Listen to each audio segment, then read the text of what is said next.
Well, in this morning's Health Watch, we're looking at a message of hope in the growing battle against Alzheimer's disease. According to the CDC, the number of Americans with Alzheimer's is expected to double from almost 7 million in 2020 to 14 million by 2060. Now, there is no cure, but Chief Medical Correspondent Dr. Jon LaPook says he's optimistic about treatment options. Doctor, good morning.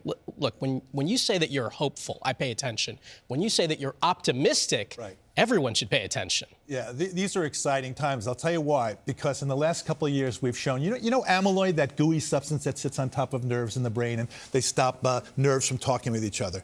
Well, it turns out that there are antibodies you can give people intravenously in an infusion that will take the amyloid away. And it's been shown over the last few years that if you give that to people with early cognitive impairment from Alzheimer's, you can slow the rate of decline by about 30% over 18 months. Doesn't stabilize it, doesn't reverse it, but it slows the decline, which can be a big thing. So now, of course, the next question is, well, what if you give medication to people before they get any symptoms? Because the brain changes start 10, 20 years before the first symptoms in Alzheimer's.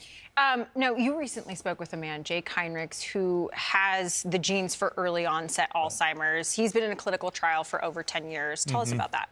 Yeah, so he has this mutated gene that in any one family, and it's less than 1% of all people with Alzheimer's who have a gene like this, will cause you to get Alzheimer's at a particular age. In his family, multiple family members would get Alzheimer's symptoms in their 40s and die in their 50s, okay? Jake Heinrichs, Broadway electrician, entered a trial at Washington University in St. Louis.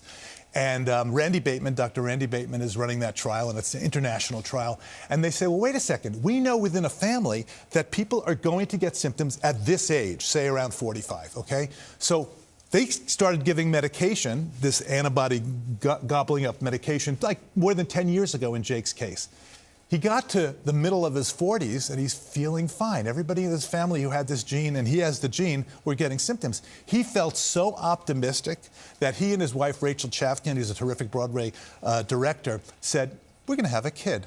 And they now have this beautiful 4-year-old Sam who's crawling all over him and jumping on his bed. And I mean, what a moment just to have that kind of faith in this that says, no, I'm going to have a kid.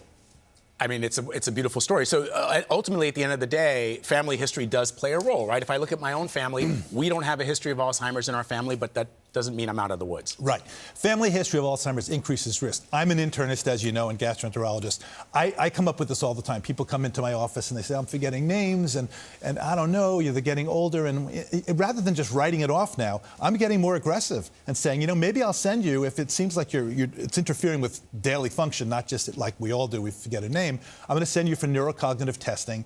And it turns out that, you know, you can do a brain scan that costs $5,000 or more to see if there's amyloid in your brain. There's also now a simple blood test. So imagine in the future, once this plays out and we see whether it works in people without symptoms, you come into the doctor's office, and just like they check your cholesterol, your blood sugar, they check this blood test to see if you are developing signs of Alzheimer's even without symptoms.